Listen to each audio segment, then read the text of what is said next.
Good afternoon, Arun, and welcome to the ClarITea Chat. Good afternoon. Kullad chai for you. Oh yes, that's awesome. That's awesome. You're really bringing the spirit of the chai back.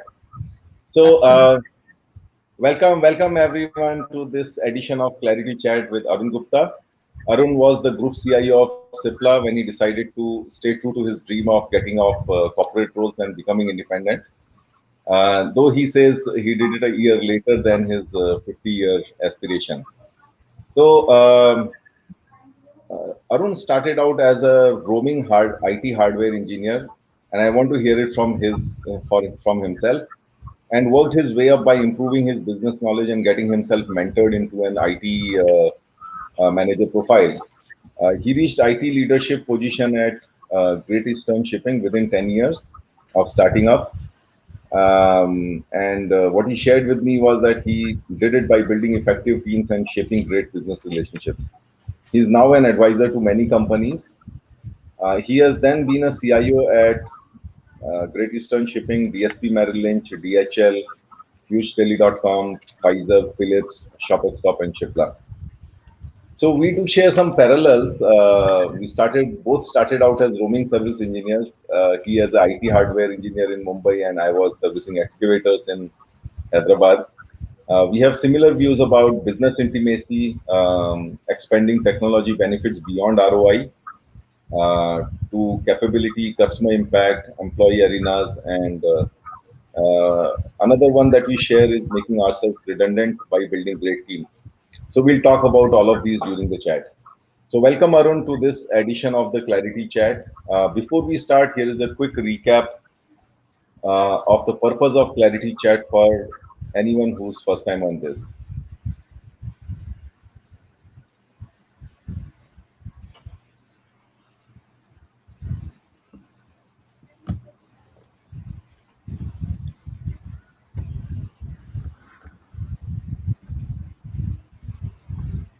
Okay.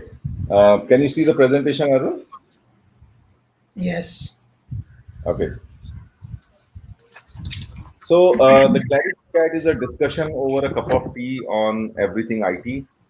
The purpose is this piece of research by Vijay Ramachandran, which reveals that the ROI expectations are met only by about 17% of technology investments. And some of the factors contributing to that low effective business output of technology investments is an added levels of complexity. Most of the functions are industry specific and focus on themselves, whereas technology has to focus on all the functions, on all the processes in the organization. And anything you do with technology, there's a people impact. So these are two additional dimensions. It's also an asset management function. Most of the functions date back to industrial age, at least about 200, 300 years old, whereas IT came out of the closet about 30 years back, and what we call as digital is only about 10 years old. Added to that is the high incremental margins in technology, which lead to an intense sales and marketing pitches. And coupled with the technology options that we have today, they simply queer the pitch. And when you combine that with the asymmetry of talent, 95% of the 95% plus technology talent lies on the supply side, which is with either the technology product companies or with system integrators. We can see why success is hard to find. So this is a combination of the 17% is a combination of multidimensional complexity, nascent function, uh, intense marketing on technology, and then the talent asymmetry.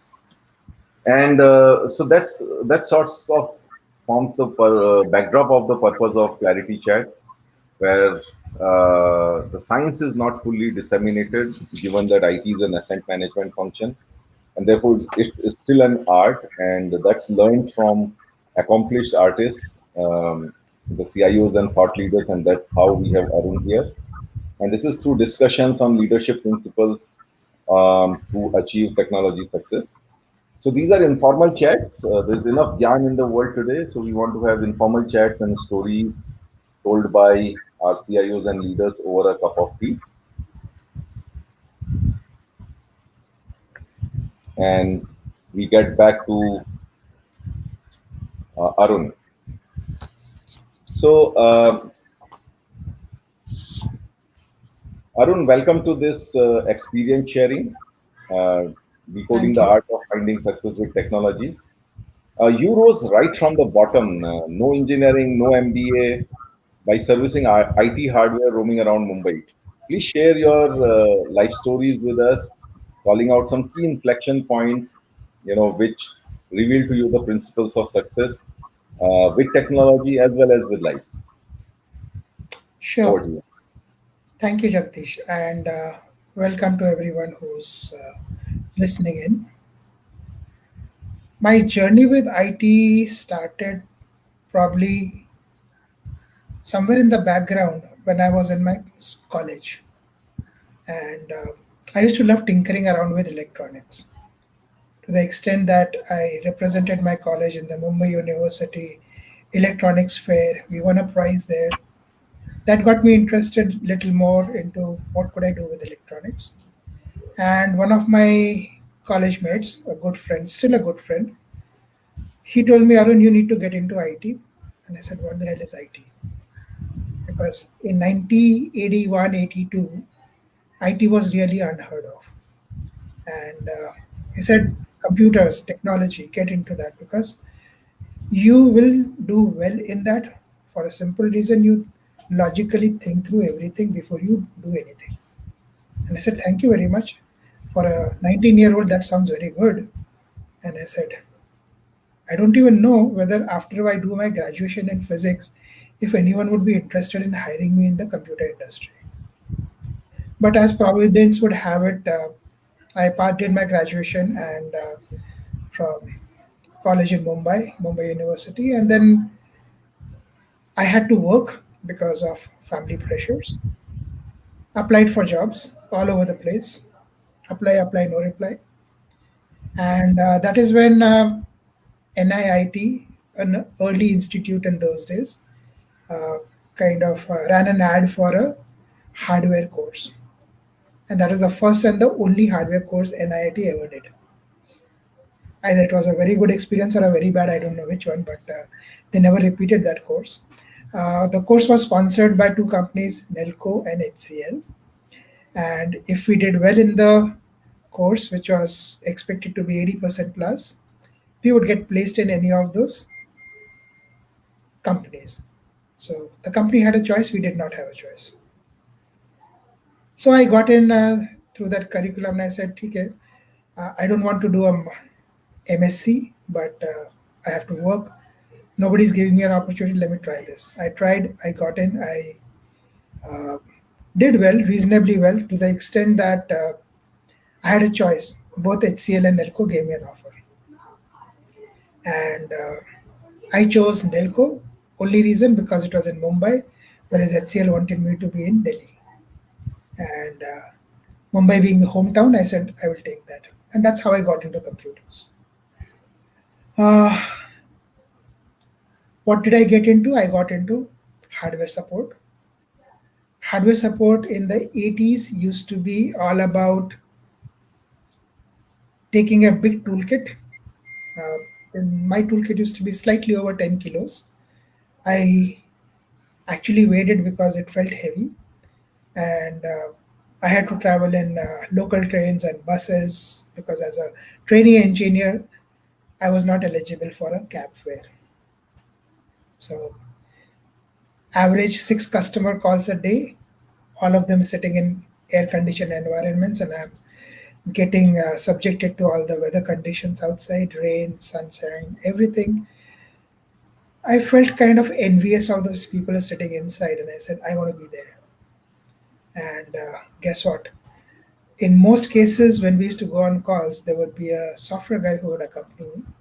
There was a bright young lady who was also a fresher.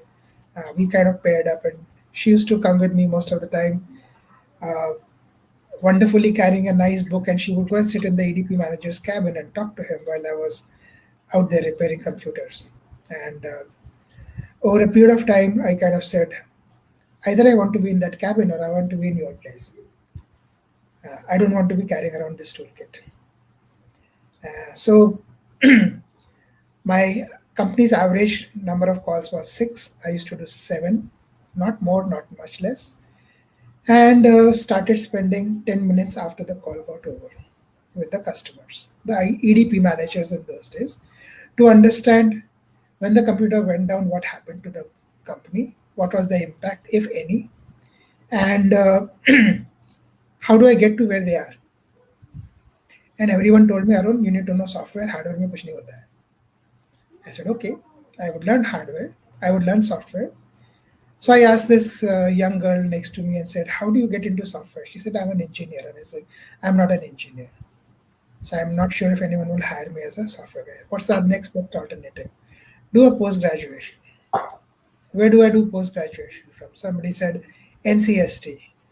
And that's the time one of my cousin brothers moved into Mumbai, and he also joined a software company and said, I'm going to do NCST. Are you also going to do? And I said, why not? How do you get there? He said, entrance exam.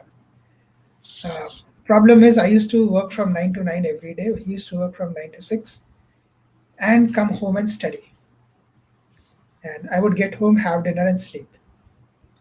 At the end of 6 months, when the entrance exam got done, I got through, he did not. And that was interesting because everyone expected him to get through, not me. I finished my curriculum. Parallelly, I switched jobs because I realized in my current company, growth would not happen. So, as I switched roles into a new organization, they acknowledged my uh, curriculum and the learning that I've had. And they said, would you like to do a hybrid role, hardware and software? And I said, why not? I can leverage my newfound knowledge. And in the 6 years that I spent in that company, I had four growth opportunities from an engineer all the way to being a territory manager with a team of 20 reporting into me. Uh, I, at the bright young age of 26, went to campus interviews, uh, hiring engineers, even though I was not an engineer. That was an interesting place to be. But by the time I got to a place where I hit the ceiling in Mumbai, because the company was headquartered in Hyderabad, and I did not want to move to Hyderabad. What was the next option? The next option was switch. But my switch, I wanted to do more to being a user. So one of the interesting things I used to do in my company, I used to manage one of our largest customers. The largest customer was Voltas, and the chairman of Voltas, an grand old man called A.H. Tobaccowala. He used to be the chairman, CEO, MD, whatever. Uh, he happened to get himself a Mac and a original IBM PC, and nobody in the company knew what to do with it. He so my company nominated me and said, Arun, why don't you go and figure it out? Because I was known to be experimental.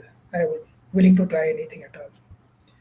So he took a liking to me. He took me under his wings. He helped me understand a bit of management. What is people management about? He invited me into some of his senior management meetings. Uh, and in one of those board meetings where he called me and said, Arun, come and sit in the background, listen to what happens. I had no clue as a 28-year-old what am I going to do sitting in a board meeting, but I sat there and I listened, and it sounded amazing. All these wonderful wise men with gray hairs and beard talking about strategy and all of that, and I had no clue what they were trying to do. But at the end of it, I said, that is where I would like to be someday. And I had no idea how I'll get there. Uh, Fast forward, when I was leaving that organization, my chairman, Mr. Tobaccowala, called me and said, Rabbi Arun, you're not leaving us. You join Voltas now if you don't want to work for the existing company. And I said, great. Um, he offered me an EDP manager's post. Uh, we did a medical checkup, and the medical checkup said I have a high blood pressure. And he told the doctor, you don't know shit because Arun is the coolest person I know. I said, thank you, sir. But I quit still because of the simple reason I had made a commitment to the organization that I'm going to join them. And that organization was Great Eastern Shipping, where I joined in 91, uh, courtesy of a wonderful friend who hired me. He used to be the EDP manager, and that wonderful friend was Satish Pendse, who's also retired now, from what I know.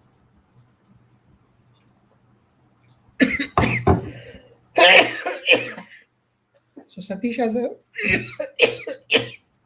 excuse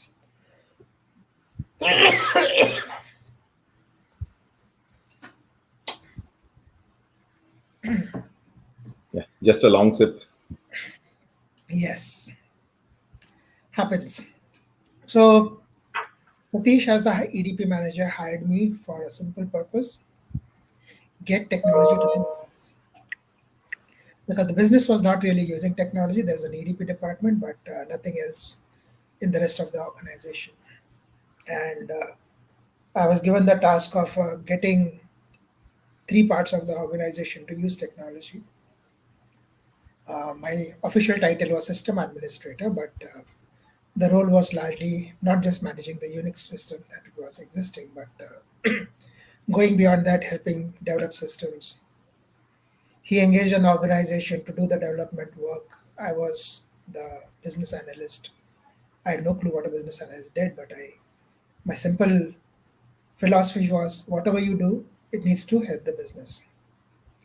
And that is where I came in touch with my second influencer in my life, the person who used to be the executive assistant to the chairman. He was a wonderful guy from IIM Ahmedabad, which was somewhere up there for me because I had heard of Ahmedabad. IIM is very difficult to get through. Everyone used to tell me I had no aspirations to go there. But when somebody comes from there, I said, wow, I should look up to you. And he taught me a lot of things, especially around how to connect with business and how to use technology in a way that finally business should say, wow, this was worth it to you. And that is where he helped me in the initial stages. And then I was on my own because by 93, in 2 years' time, Satish Pedse quit. And while I was not the senior most person in the organization, I was the most vocal and the most visible IT person. So they said, Arun, help us fix the financial accounting and we'll make you the IT manager. Now, what is wrong with the financial accounting? Actually, nothing. It was a custom developed COBOL based system like everyone had in the early 90s. And Arthur Anderson in those days came as a consultant and said, you should do SAP or Oracle Financials. I had never heard of SAP, but I had heard of Oracle Financials. And by virtue of that, we chose Oracle Financials. And my manager said, we are going to make an investment of 1.5 crores. And this is 93, 1.5 crores was a lot of money. Though half of it went to Arthur Anderson, but still, it was a lot of money. And the project started in June 1993 with the aspirational go live of 1st April 94. And my boss said, Arun, what if this fails? I'm doing it only because you are saying that you are going to make this happen. So I told him, sir, if you want, I'll give you a resignation letter. You can put the date whenever you want, and I will leave. And he's saying, no way. If you're going to blow 1.5 crores of the company, I won't let you go so easily. You have to earn back 1.5 crores before you leave. But guess what? All things went well. 1st April, we went live. In 1 year time, we met the milestone that we wanted to meet, which was basically closing in 30 days versus closing in 180 days. We achieved that in the second year. And I had reached a scenario where whatever I said happened. So it's a very powerful place to be, if you can imagine. I'm the IT guru in the company. I have done everything from automated telex to computer on the ship to building the real estate business with technology.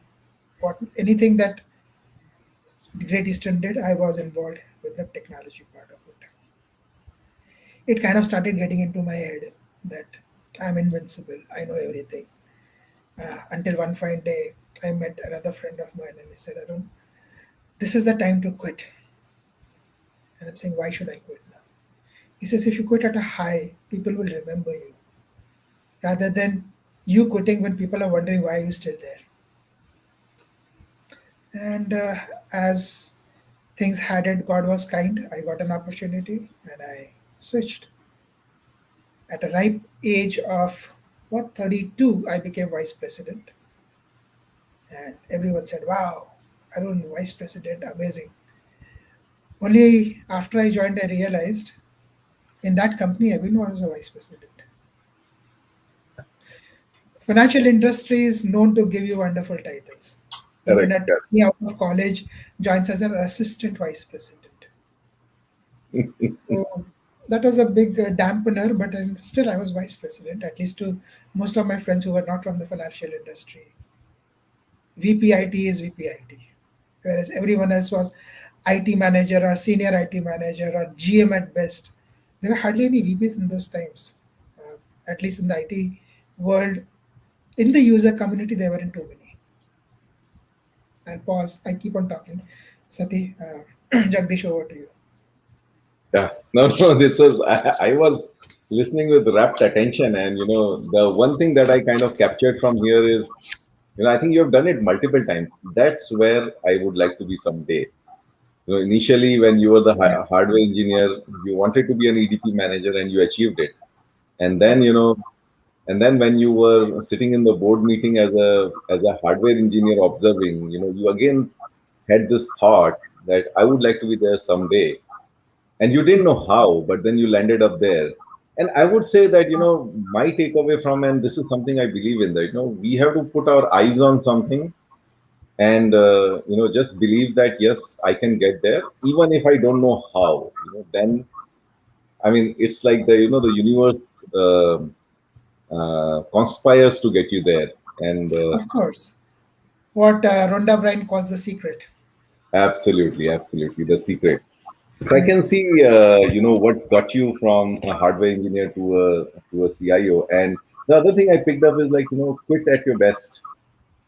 And I think you eventually did it even multiple when you came times. out of it, yeah, multiple times, especially when you came out of the CIO role. Yeah. So Arun, let's move on. I remember our discussion on technology ROI when I was showing you the 17%. And Mm, you simply revolted and you said, I don't believe in this. So you have some strong views about technology ROI.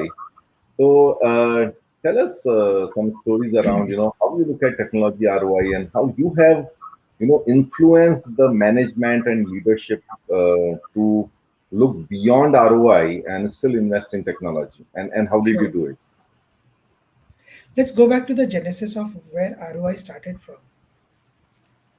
ROI was largely a measure for large investments, primarily in the manufacturing industry, where either you're building a manufacturing facility, an assembly line, a warehouse, uh, whatever you are building, or you create a branch office and say, okay, how quickly I can recover the money I put into that infrastructure.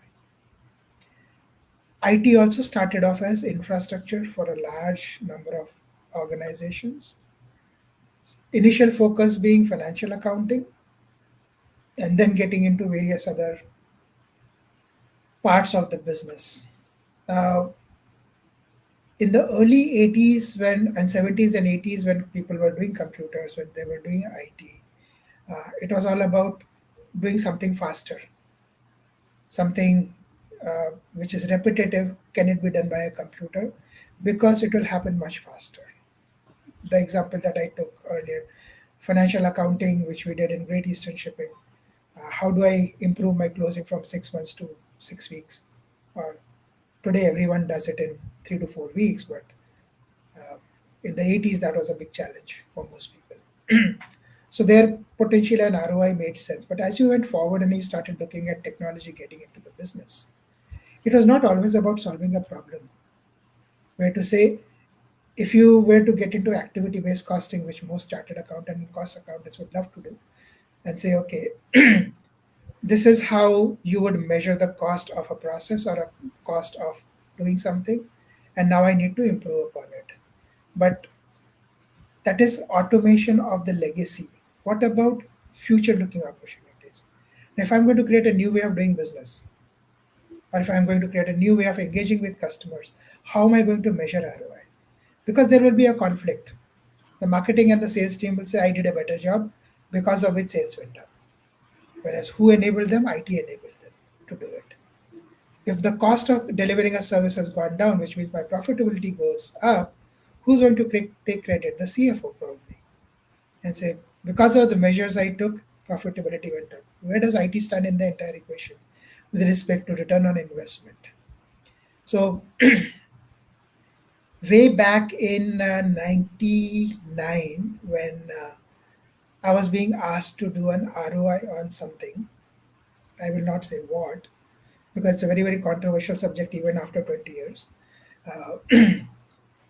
My chairman sitting on the same table along with my CEO says, Arun, what do you think will be the return on this investment? And I'm saying there's no return on this investment. And everyone, 20 people on the table started looking at me, wondering what happened to this guy. Why is he talking about no return? This has to be done. It's important for the business. And I said, sir, this is a leap of faith for you. I know it will deliver to the business. I'm sure my friend sitting here, Radhika, will say, I achieved the business turnaround. Or Sanjay here will say that because of me, the profitability has gone up. If you want to spend this 50 lakh rupees, which is required right now, all of these guys will succeed. And I will also succeed along with them. But, but please also think what will happen if you do not do this investment. So today, a lot of organizations take no decision as the decision. And I confronted the entire room there to say, what's the cost of no decision? Is the 50 lakh rupees worth spending, or do you believe by spending you will probably have a struggle with respect to profitability, top line, bottom line, whatever measure you want to take up? In the end, my chairman said, okay, I hear you, you're being a smart aleck by not giving me an answer. But okay, I will give you this money as an approval, but this is what will have to change. And I'm saying, yes, this will change if everyone else around this table is agreeable.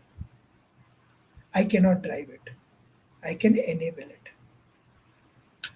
And suddenly, in that moment, I had my learning to say, if I take the business along with me, I can get whatever I want as a approval. And guess what? From 1999 till 2014, I never had any proposal getting rejected. Any, irrespective of value, irrespective of the kind of initiative I was taking. Because the learning for me was I need to have an ally inside the organization, ideally the person from the business who's going to be impacted. And that worked for me almost every time. So Oh, coming back to your original question, ROI, I don't think ROI is relevant today. I think what people should be looking at is cost of doing business, cost of opportunity, and cost of efficiency. Let me give you another example. In another company, the HR head had tried multiple times getting approval for PeopleSoft HR. PeopleSoft was popular for a very, very long time. The cost of PeopleSoft was almost a crore. And a crore rupees is a crore rupees, whether it was 2005, 2010, 2020. A crore is a lot of money. So every time she would go to the boss would say, sorry, I'm not spending that kind of money. I joined as a new IT head there, a CIO, and she comes running to me after a couple of weeks and says, Arun, this is a project I've been trying to get it approved for the last 8 months. So I looked at the papers and I said, you're doing it wrong. You'll never get approval. Even if I go to you, I'll not get approval.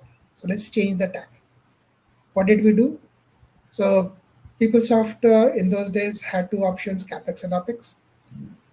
Capex was obviously expensive. Opex was also expensive, but it could be justified in a very different way. What was the different way that I used? What's the cost of chai per employee per month? And the answer is 300 rupees, right? Average cost. Assuming you take only 2 cups in a day, 5 rupees per cup. I'm saying if an employee drinks 3 cups of tea in a day, he's costing you 450 rupees. Would you not be willing to spend another 2 cups of chai for him to be able to get a better HR system? Because the cost of the HR system was 361 rupees per user per month. And it got signed up immediately. So, like I said, you have to sometimes look at different metrics, different ways of looking at presenting a project. And if you have a business guy sitting next to you, willing to work with you, it always works. No, absolutely, absolutely. In fact, this reminds me of one of my own stories. I was having a, smoke with my boss, and he was the CFO, and he had just raised a, big round, financing round, and he was really proud about, you know, um,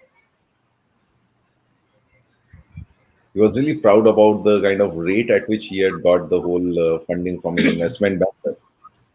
Hmm. And right in front of him, I did a quick math, and I said, "Listen, sir, forget the percentage. This is how much you paid in absolute rupees crore terms, and that's two times my IT budget.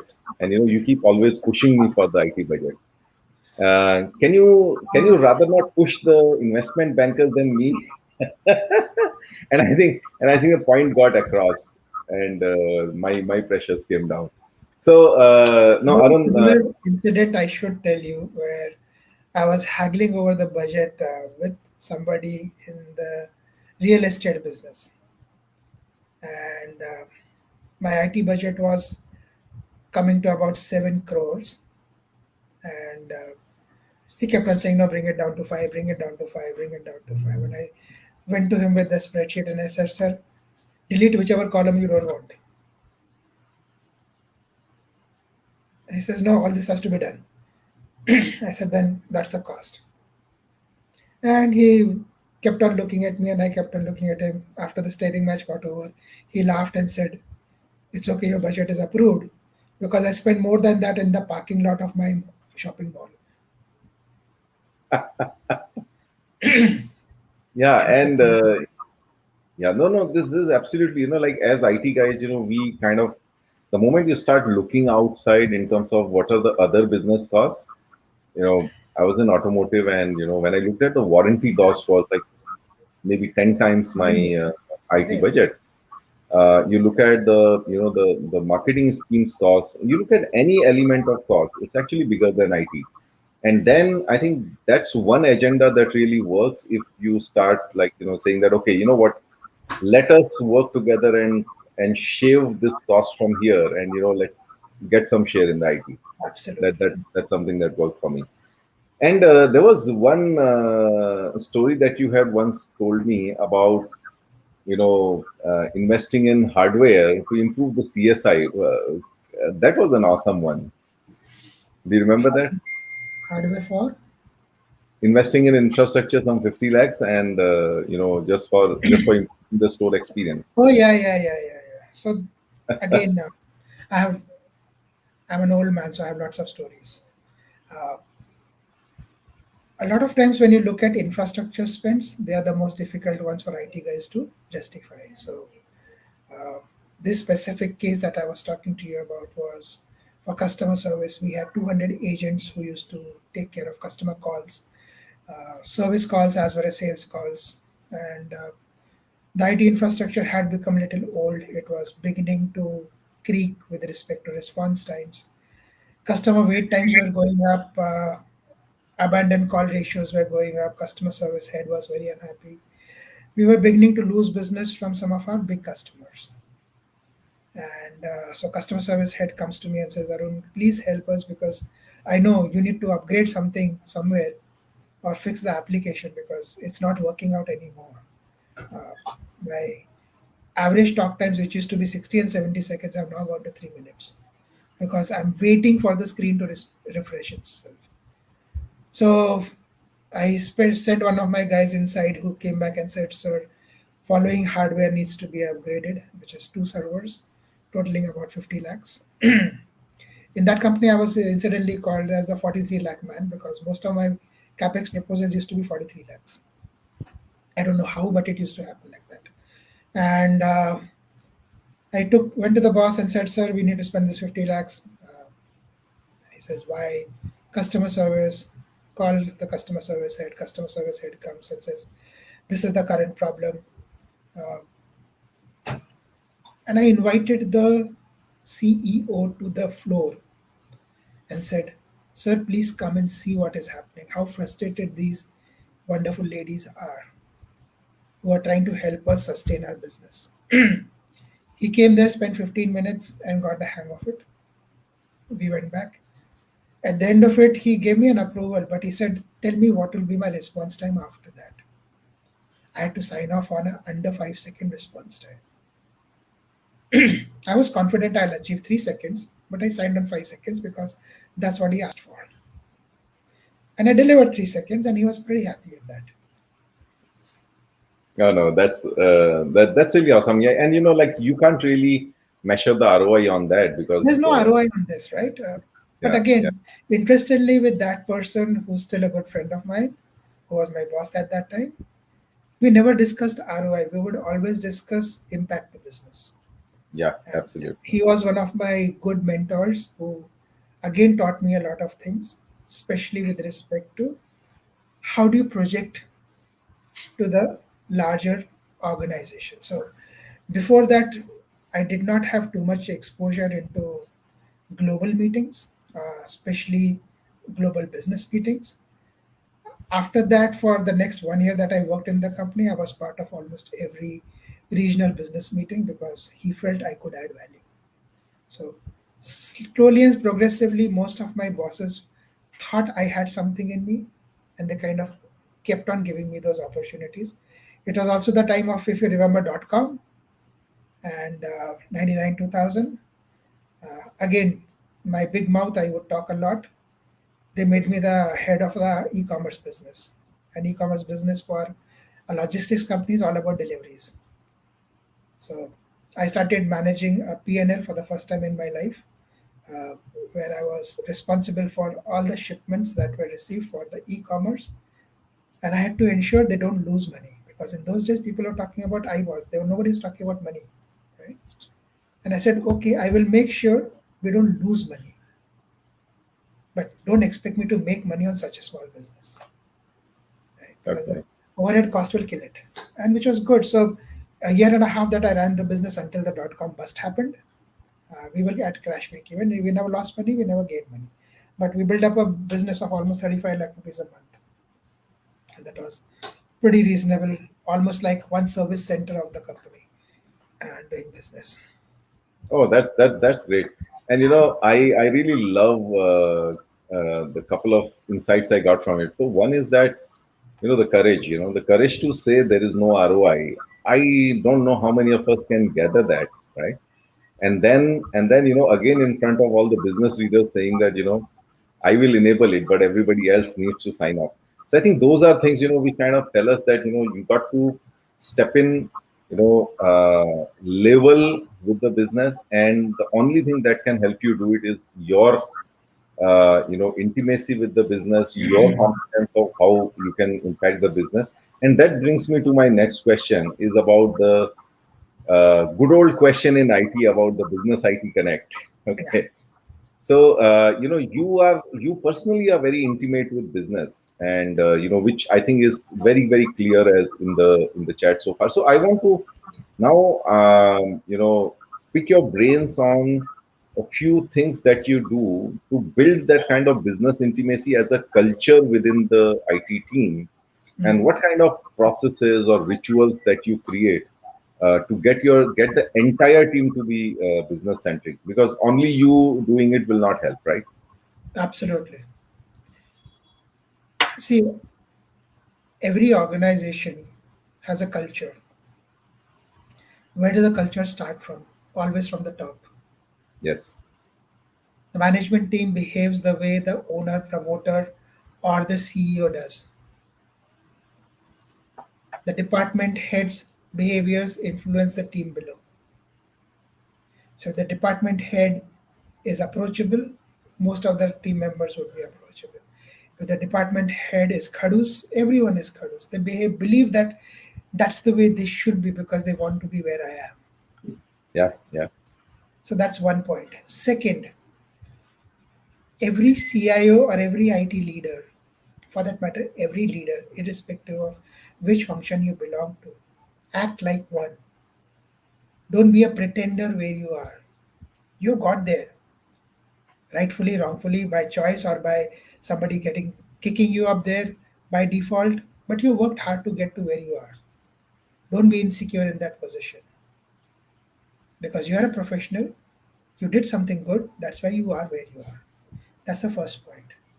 Second, let's go back and introspect on why does IT exist. IT does not exist only for IT's sake.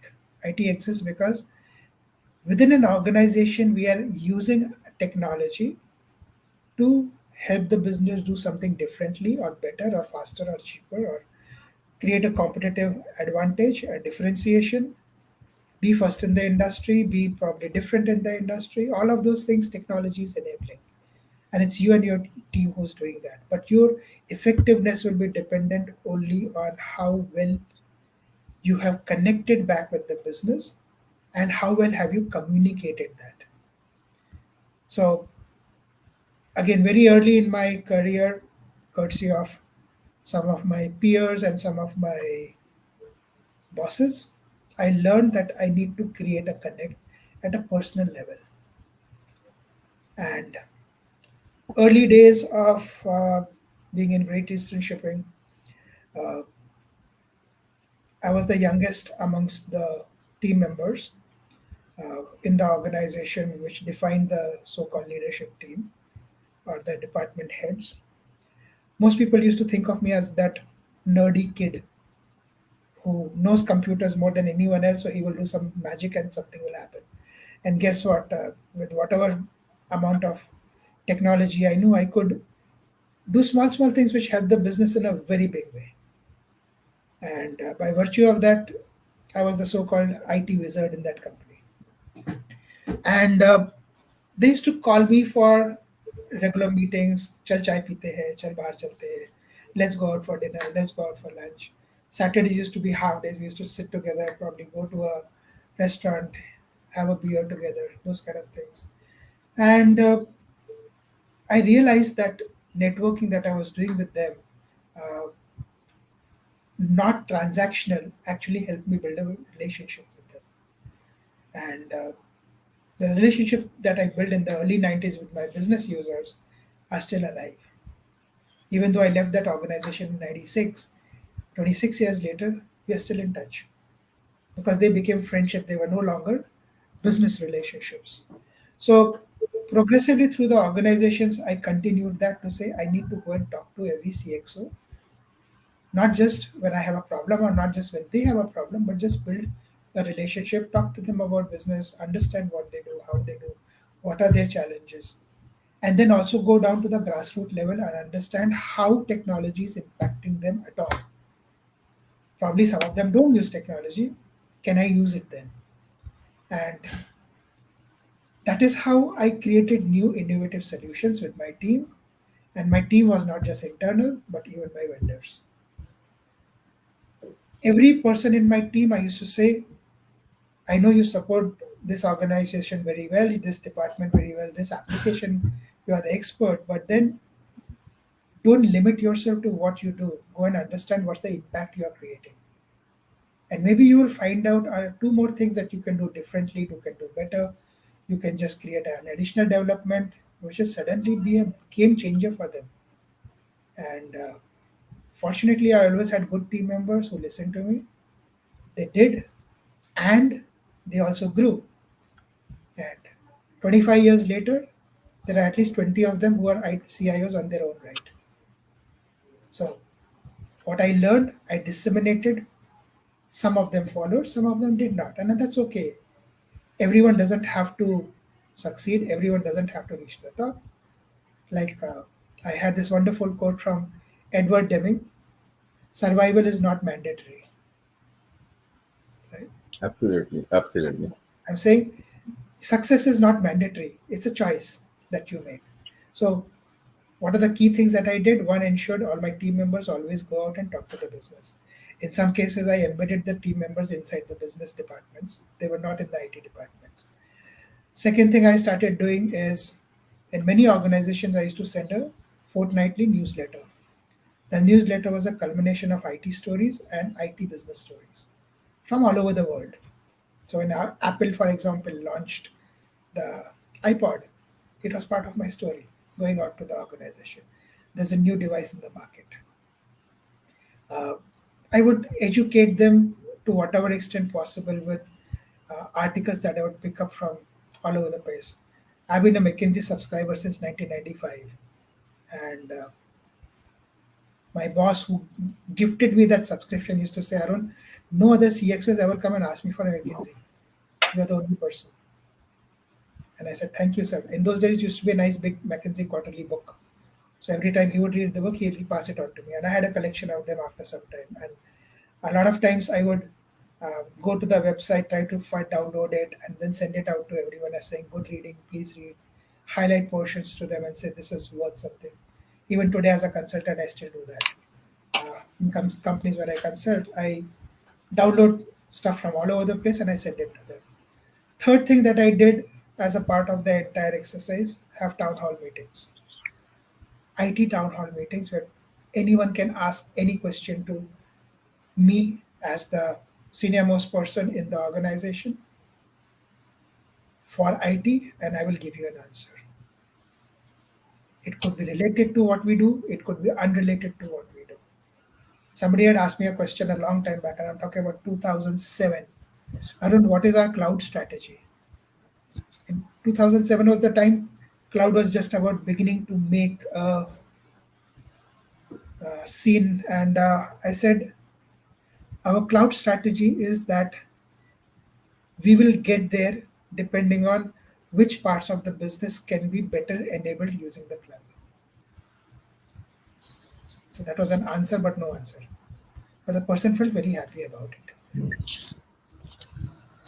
Yeah. No, I think I can relate to it, Arun. So, when I took over, there was one plant of ours in North India where, um, nobody had, no CIO had really visited in the last, I don't know how many years since the plant was formed.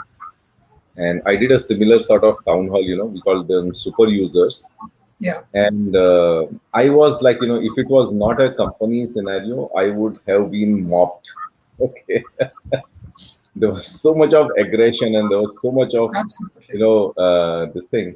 And, we just held our cool. We said, listen, emotions, let's park the emotions. Let's prioritize. We don't have sufficient capacity. But then, doing this on a quarterly basis over next maybe 5 to 6 quarters, we became the best friends just by talking Absolutely. quarter and meeting people in these town halls.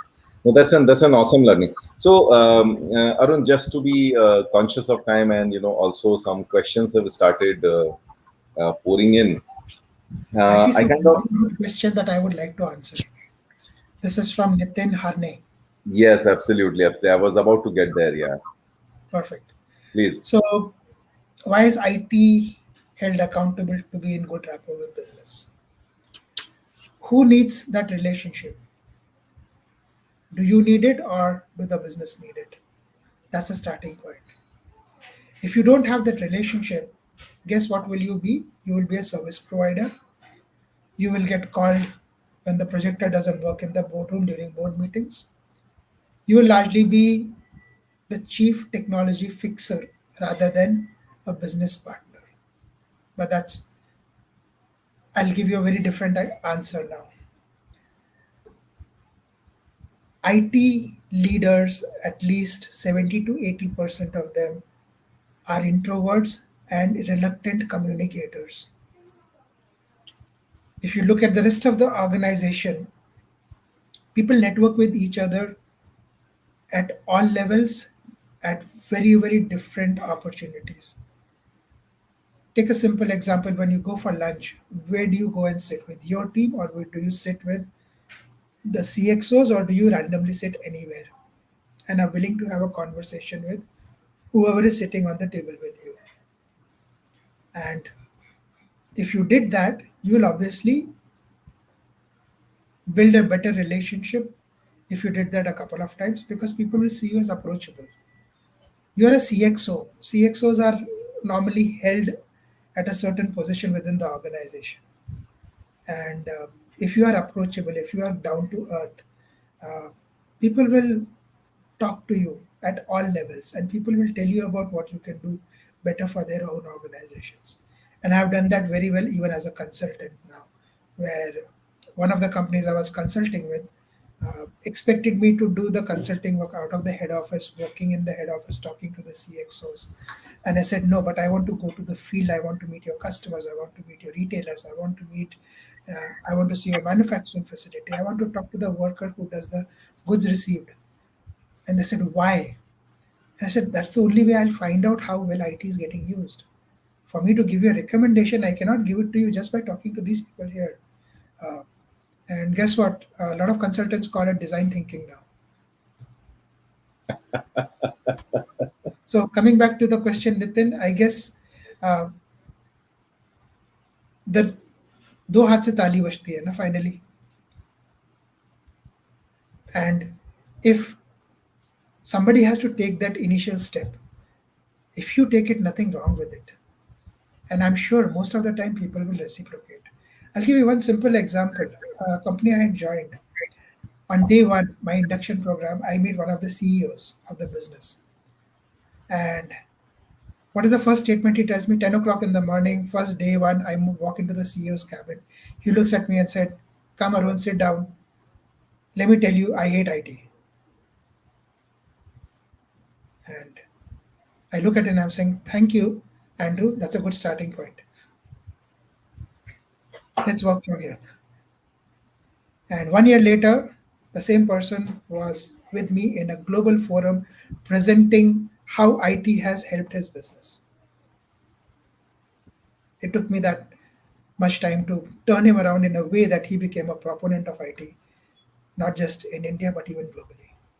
So I could have probably said, okay, yeah, I'll go and fix it and this and that, and gone and fired my team, which would have been a very standard response. But then I realized I have to build that one on one with him as the CEO and me as the CIO. If I don't, even if the rest of the organization uses technology, he will still say IT sucks. Oh, absolutely, absolutely. And I think the follow up question that he asked, the other department should not be given a feeling of king. I think what I hear from Arun, two things, and this is my own insight as well. So one is that who needs to know more about whom. The person who needs to know more about the other guys, they are the ones who need to reach out. And it's most of the time that as IT guys, we need to know far more about business than the other way around. And the second thing is that where does the impact get created? The KPIs that will move are all inside the business, and if your work is going to be impacting that, then you Absolutely. better know what that impact is, and how that impact gets created. So there's another question from Arun Iyer, Arun, about of the newsletters you sent to the team in educating. I think the question is like, how do you look at how they impacted, and and what kind of feedback mechanism you had?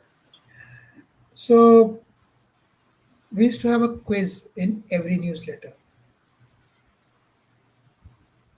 And I know everyone would read it because I would get comments in the lunchroom. I would get comments casually when people are walking by. Arun, great newsletter. So I used to write the foreword, and then I had team members who would contribute the rest of it. And the foreword was always about future thinking, about what's happening, what's going to happen. something good that we did or some award that we won as an IT organization. That's what we used to talk about. And then we would have a quiz or a crossword and things like that. And there was a lady in the team who used to do that very well. She was a wonderful quiz master, so she had a huge repertoire of questions, including questions on technology. So we would typically have 5 questions, and we would randomly select one winner from that. Uh, and IT used to sponsor that prize. It used to come out of my IT budget. That was one way that I did it. In another organization, we used to ask for feedback and ideas. So we would pose a business problem back to the business and say, tell me, what do you think could be a solution to this? Or how could we improve your process? And again, the responses were used to come directly to me. And again, the number of responses used to tell me how many people are actually reading it and are thinking about solving the problem along with IT. Oh, that's great. That's great. Then there is another question from Amarinder, which is what's the future of enterprise IT? How will the dynamics change between technology buyers and IT vendors? Future of enterprise IT, I think it's very, very bright. There has been an existential question which is being asked since 2005. IT doesn't matter, if you remember, by Nicholas Carr. That happened in 2003, I think. And since then, after every 3 to 5 years, people have raised the question: is IT relevant? Is the CIO role relevant?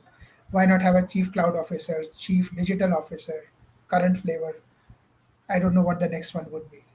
Uh, we will need enterprise IT whether we like it or not, because that is a system of records. And a solution like a Facebook, Google, whatever you may look at, all the new age big tech companies, they do not have solutions for enterprise. They have solutions for consumers. Even AWS is a infrastructure play, it is not an application play. Right? Google has made an attempt with the Office suite, but then again, it's a very, very small part of the organization, Office productivity. So enterprise IT will be there, CIOs will be there. In fact, recently I was reading back on my blog once upon a time. In 2015, I had made a prediction. What will be the role of the CIO in 2020? And when I read it and I realized I was kind of 90% there. And I'm now tempted to think that I'll post my next blog next week. What will be the role in 2025? And I'll take references from both of these and say, okay, what has happened? What has changed? What has not changed? So, what will be the relationship between them? I guess for some parts of the technology, it's going to remain the way it is right now. But a lot of that is moving to the cloud. A lot of that is moving to where you are as an employee and what you do as an employee, which is could be a mobile, a laptop, or whatever the device might be. And you will see a lot of democratization of technology decision making. Uh, I remember about 10, 11 years back with my wonderful friend Vijay Ramchandran, we had a big debate on who should be the owner of IT budget. And in those days, there was interesting report that had come out by some of the consulting companies to say that marketing should run the marketing part of the IT budget. And again, I had written a blog on that, and I'm saying, how does it matter where the budget sits? You're the person who's spending it, no? So why are you worried if the bank owns it or you own it? Yeah, absolutely, absolutely. Yeah. So, Arun, we are like just about at the end of the hour, so maybe we can stretch it for a few minutes. I had Sure. some questions, so this is more like consider it as a rapid fire. So, Mm. building teams, you got into a leadership role pretty fast within 10 years. Yeah. Just share some tips about building a team and what you did for that, for building good teams. So my hiring philosophy changed over a period of time, tactically and sometimes strategically. Uh, some wonderful guy said, hire people who are brighter than you. I don't know who said it because that quote has been attributed to too many people.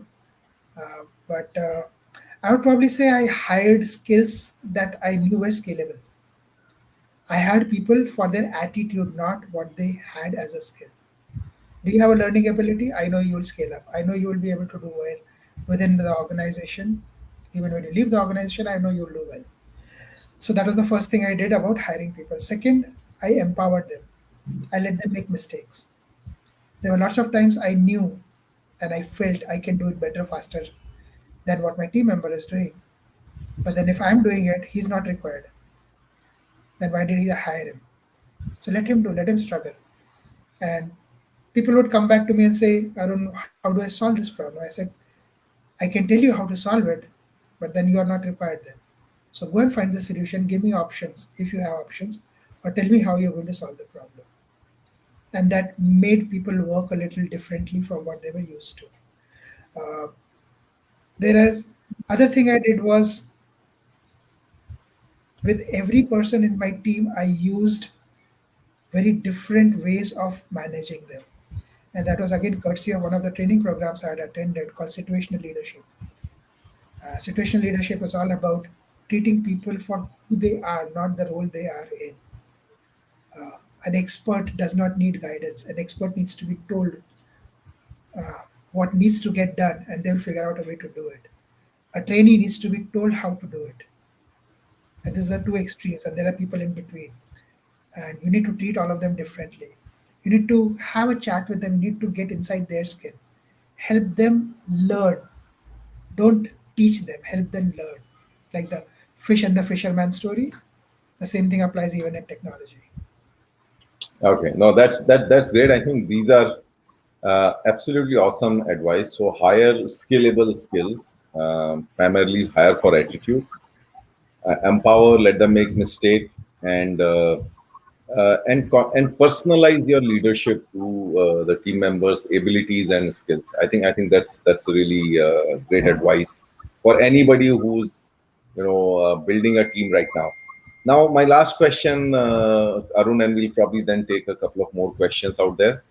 You called it a day at your prime, and you started being an advisor. Now, compared to when you were a CIO versus now that you're an advisor, what has changed and what is the same?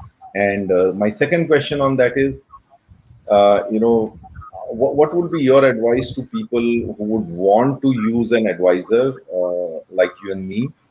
And what's the most effective way to leverage advisors? Okay. So let me answer the second part of the question easily. Hopefully, the first part will get answered. Why do you need an advisor or a consultant? Because there are times in organizations, more often than not, घर की मुर्गी दाल बराबर. You may be the best person in the organization who knows what is best for the organization, but because you are where you are, people don't necessarily always listen to you. People always want a second opinion. And guess what? Most of the other parts of the organization do that a lot. Whether it's a marketing team, sales team, finance team, they go and hire consultants to validate some of the things they want to do. Even CEO does that with the big four and the various other organizations to validate what they call business strategy or help them save cost. It's not that we can't save cost, but then you have consultants who kind of specialize in that. IT has been probably to a very lesser extent engaging with consultants because of two reasons as I see it. One, most cases IT guys know what they have or what they want, which is fair. A lot the second part is a lot of them are insecure to the extent that if they get somebody from outside, they'll be perceived as people who don't know enough.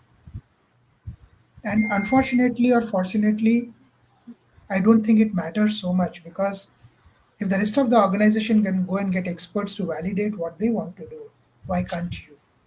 And I'm sure if you went to your organization, your boss, your CEO, as long as you don't report into the CFO, I guess in most cases you should be easily able to get the services of a consultant who can help you validate some of those things, who can help communicate that more effectively. When I started my consulting, I was called by one of the IT heads to come and talk to his boss because what his boss was asking for, he said, Arun, you are the only person who can tell him. And it started as a half an hour conversation. It became a 2 hour conversation, and he ended up hiring me as a consultant. And the CIO was very happy because he was then able to scale up very, very fast compared to what he was able to do without my intervention. I left after 6 months, enabled the CIO, and said, now you're on your own. Now you understand how to go and connect with your CXOs, your managers, your promoters. Continue the good work. I'm sure you'll succeed. And he did succeed. So why do you need a consultant? You need consultant is like a second opinion that a doctor that you want from a doctor, right? Because you are not sure about the first one. In the case of IT, the organization may not be sure about what the CIO is telling. Get a consultant to help you validate that. And I've done that for at least 7, 8 companies in the last 10 years, where my maximum engagement has never been more than 9 months.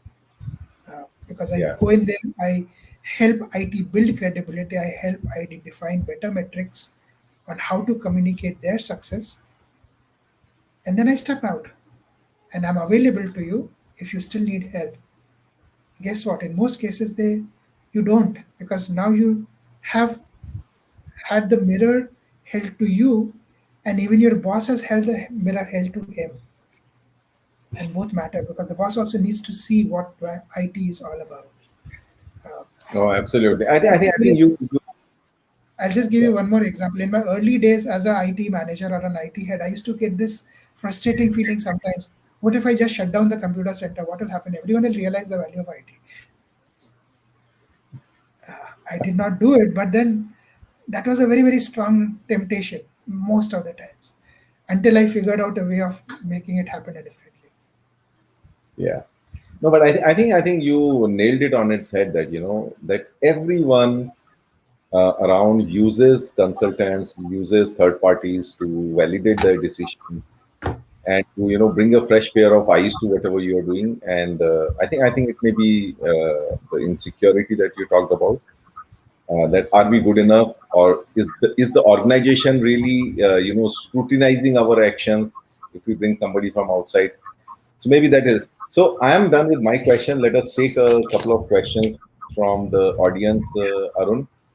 Sure. Um, Karunesh says, Jagdish and Arun, good to listen to both of you. Yes, I was his customer in Tata Motors. I remember he was in Tata Communication and we were neighbors. And Arun, as a colleague at Hughes Telecom. Yes, I Then remember. I remember Karunesh, yeah, and our daughters are like Karunesh and my daughter are about the same age. Yes. Uh, yeah, then yeah, I can't see the name, but uh, good learnings and insights and wonderful experience. Shiv Subramaniam from Chennai, and yeah, Amrinder, thanks you for a comprehensive answer. Yeah, there is one question from Jagdish about looking forward to tips for building network with multiple stakeholders. I think Arun did give enough tips to Jagdish in terms of having meals with your business colleagues, going out Meals, for drinks, lunch. smoke, whatever works for you. Yeah, yeah, whatever works for you. Absolutely, absolutely. Yeah. Um, But go and have that conversation which is non-transactional. Yeah, I think that's the key word. Having non-transactional conversations about everything. In fact, knowing more about what they are doing and what kind. So typically I have used in my freewheeling conversations. I use a concept called pains and plans. What is it that you're aspiring for as a business leader, and what are your pains? And guess what? Most of the work that we do as IT is around these two, right? Either we make people's plans work or we remove their pains with technology. So yes, thanks Amrinder for sharing with everyone. Arun writes blogs, CIO, which is CIO inverted blogspot.com, so everyone can go and subscribe to Arun's blog. Yeah. Arun, I hope you've started writing them regularly all over again. No, I had stopped on my blog and then I started writing on LinkedIn. But now that my journey that I had last week on my blog, when I discovered some of these, I think I'm going to restart again. So CIO inverted is actually OIC or CIO inverted. That's what the blog is all about. And the play on OIC is that you say OIC after you read it. That's Yes. OIC, CIO inverted. Uh, Absolutely, and thank you so much, Arun, for retaking your journey. I mean, taking us through your journey, and for lots of insights and stories. In terms of how did you achieve what you achieved. A lot of times we hear what you have achieved, but the how part of it goes missing, and that's the entire purpose of this chat. That we share with our audience as to how you get things done the way Arun has done it, right? So thanks everyone, and thank you Arun so much. Thank you. Uh, I'll see everybody in the next week. Clarity Chat next Saturday 5 p.m. So bye till then, and thank you once again, Arun. Bye bye Thank everyone. you. Bye. Bye.